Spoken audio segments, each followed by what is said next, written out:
You felt it. That weird feeling in your chest when you see someone.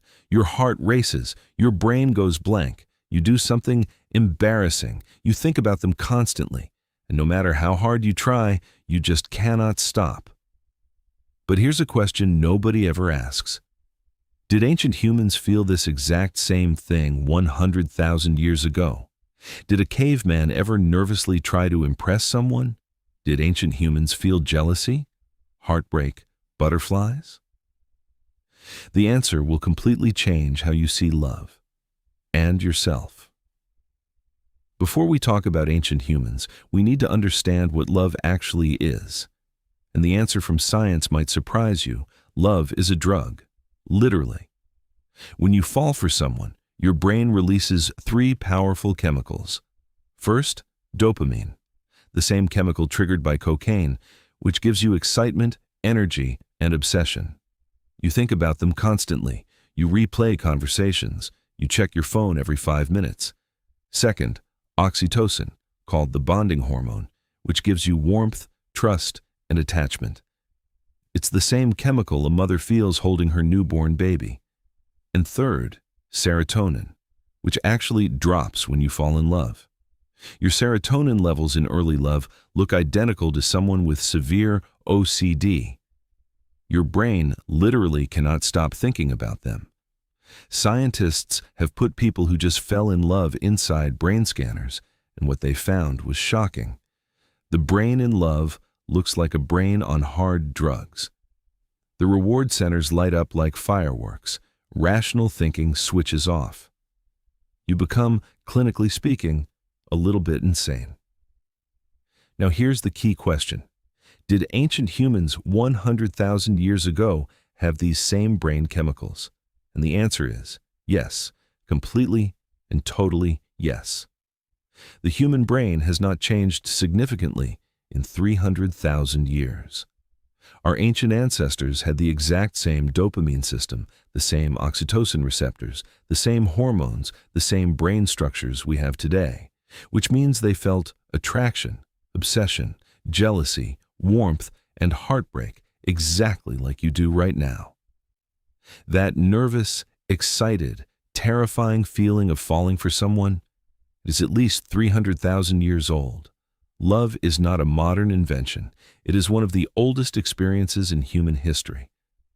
But how did ancient humans actually find love? There was no Tinder, no dating apps, no coffee shops, no way to meet strangers from other cities. In the Paleolithic era, humans lived in small bands of around 20 to 50 people. Your entire social world was your tribe. Your dating pool was everyone in that group. And you had known most of them your entire life. So ancient love didn't start with a first glance across a crowded room. It started with years of observation. You watched how someone hunted, how they shared food when resources were low, how they treated children and elderly members of the group, how they behaved when things got dangerous. Ancient attraction was built on evidence, real, observable proof that this person was worth trusting with your life. Because in that world, choosing the wrong partner wasn't just emotionally painful, it could literally get you killed. So what made an ancient human attractive? Forget what modern media tells you for a moment. Evolutionary psychologists have studied isolated modern tribes that still live in ways similar to our ancient ancestors, and their findings completely challenge what we think we know about attraction. The most desired men in these tribes were not the biggest or the most physically dominant. They were the best hunters, a man who could track, plan, wait, and consistently bring home food was the most attractive partner available. And think about what that actually signals. Intelligence, patience, strategic thinking, reliability, and the ability to provide for a family, not just muscles, skills, character, consistency. That was sexy 100,000 years ago. And what did ancient women do to attract partners? Research shows that physical health markers were important. Clear skin, symmetrical features, signs of good nutrition. Because these were honest signals of genetic health and reproductive fitness, but physical appearance was only part of the picture. Just as importantly, women gained attraction through social power. The woman who was warm, well-connected, respected, and liked by the group was considered the most valuable partner. And this makes complete evolutionary sense. In a tribe where survival depends on everyone cooperating, a socially skilled woman meant her children would be protected, included, fed, and supported by the whole community. Kindness and social intelligence were survival traits, and they were attractive because of it. But did ancient humans actually try to impress each other? Did they court? Did they flirt? Did they bring gifts? Absolutely. And we have the archaeological evidence to prove it. Researchers have found shell beads drilled into jewelry dating back over 100,000 years, far older than previously thought. Anthropologists believe these were exchanged as romantic gestures, worn to signal status and attract attention. Red ochre, a natural pigment, was used to decorate bodies and faces, most likely for social and romantic display.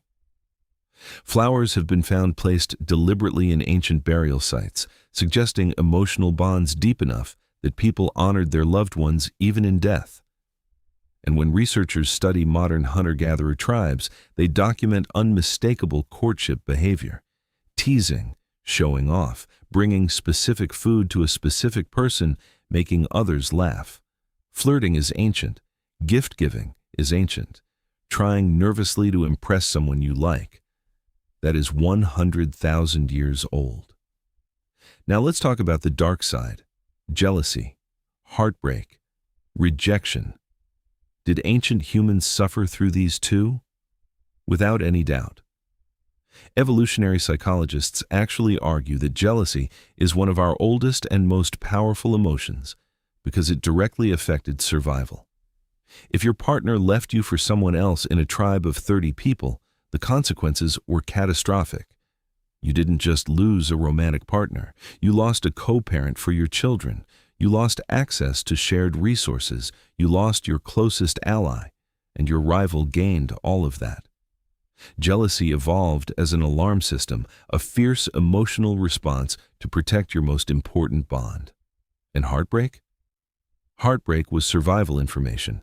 It told you that something critical had gone wrong and needed to be fixed immediately. The pain of heartbreak is not a flaw in human psychology. It is a feature. It evolved because losing a partner in the ancient world was genuinely dangerous. Here's where the story gets even more interesting. Did ancient humans stay together long-term, like modern couples? Or was it more flexible than that? The evidence suggests it was complicated, much like today. Humans show signs of what scientists call serial monogamy, deep pair bonds that last for years, but not necessarily forever. Ancient burial sites have been found with two individuals laid side by side, their bones touching, surrounded by shared objects, suggesting emotional bonds that lasted until death. But at the same time, anthropologists studying hunter-gatherer tribes document a much more flexible approach. Separation was easy and accepted. Children were raised by the whole tribe, not just two parents. Multiple partnerships over a lifetime were completely normal and carried no social stigma. Ancient humans seem to have valued deep love and personal freedom, not one or the other. Now here is one of the most surprising discoveries in the entire history of human love. Ancient humans used music to attract partners.